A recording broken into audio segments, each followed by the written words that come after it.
Hello friends, hope you're fine and doing well. আশা করি আপনারা সবাই খুব ভালো আছেন। সবাইকে শুভ সন্ধ্যা। আজকে আমি একটা স্পোকেনের ক্ষেত্রে একটা টপিক নিয়ে আলোচনা করব, যেটা হচ্ছে লেটার, ওয়ার্ড অ্যান্ড সেন্টেন্স।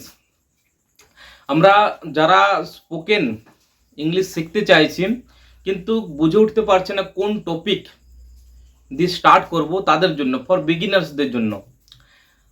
এটা দেখা যায় অন্যান্য ক্ষেত্রে। সাপোজ কেউ যদি অঙ্ক শিখতে চাইছেন, সে হয়তো কনফিউজ আছে, which topic should he or she start, বুঝে উঠতে পারে না।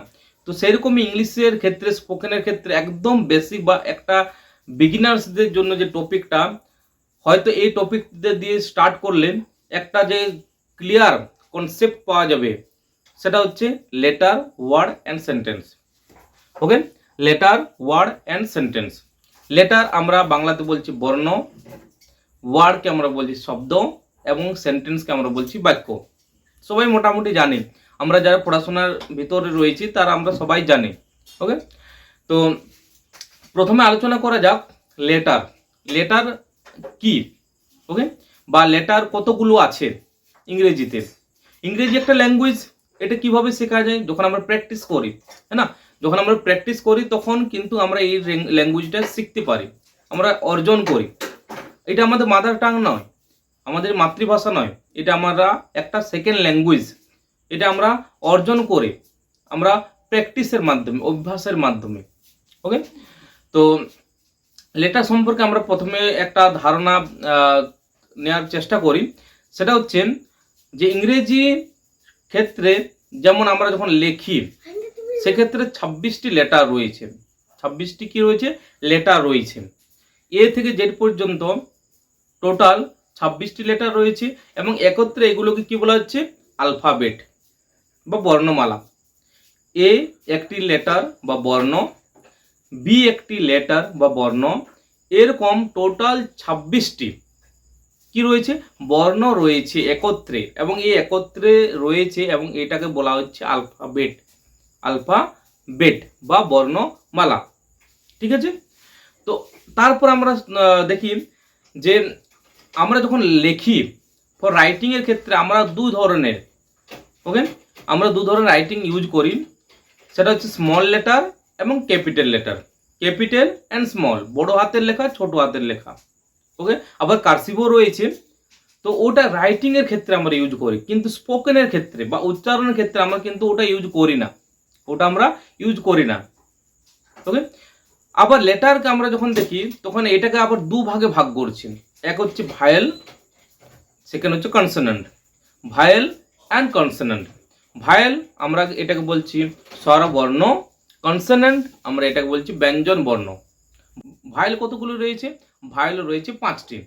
এ, ই, আই, ও, ইউ, টোটাল 5টি ভায়েল রয়েছে।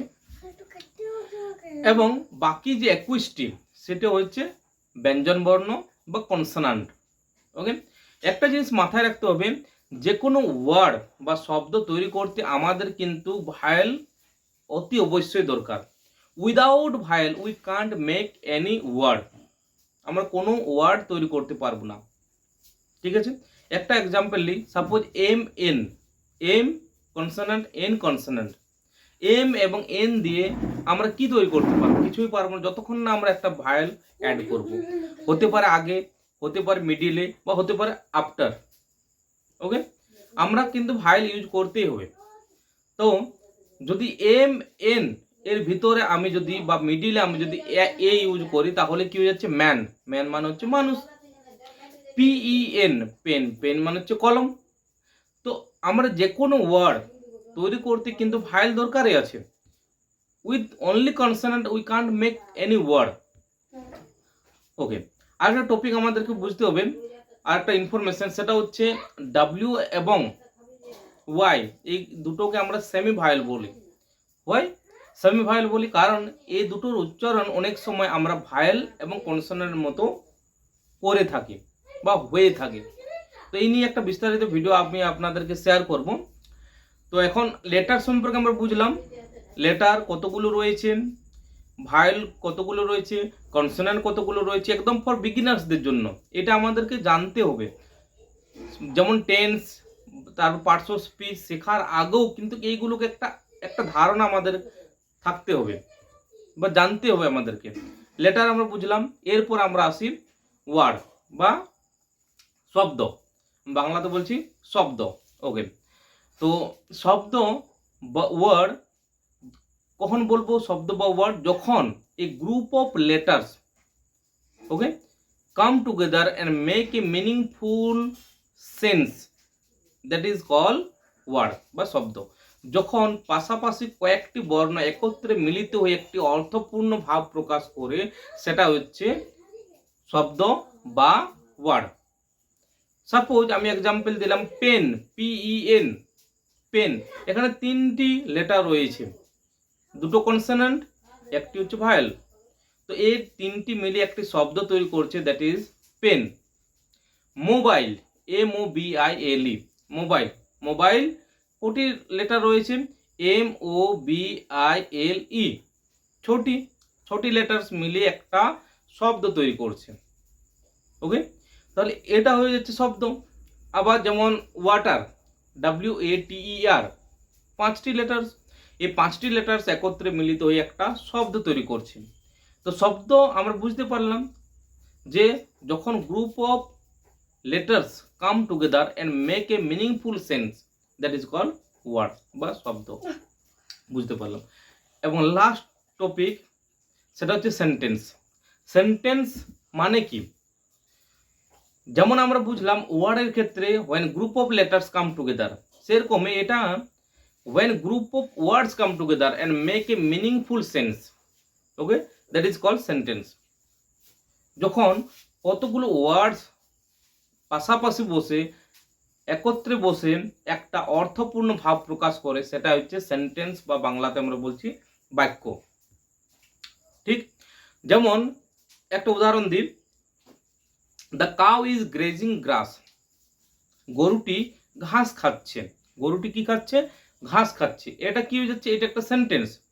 But when we talk about the cow is flying in the sky, গরুটি আকাশে উড়ছে, ইট ইজ সেন্টেন্স। মানে সেন্টেন্স আমরা বানিয়েছি, কিন্তু এর মধ্যে কোনো অর্থ নেই, কোনো ভাব নেই, এটার মধ্যে কোনো সেন্স নেই। গরু কি আকাশে উড়ে? না। তাহলে এটা হয়ে যাচ্ছে কি? এটা হয়ে যাচ্ছে মিনিংলেস সেন্টেন্স। তো সেন্টেন্স মানে কি? যেটার মধ্যে অর্থ আছে, অর্থপূর্ণ আছে, সেটা আমরা বলছি সেন্টেন্স। তো এরকম প্রচুর এক্সাম্পল রয়েছে, যেমন my mother is cooking food, okay, the sun rises in the east, okay, we go to school, he goes to temple, okay, there are many sentences.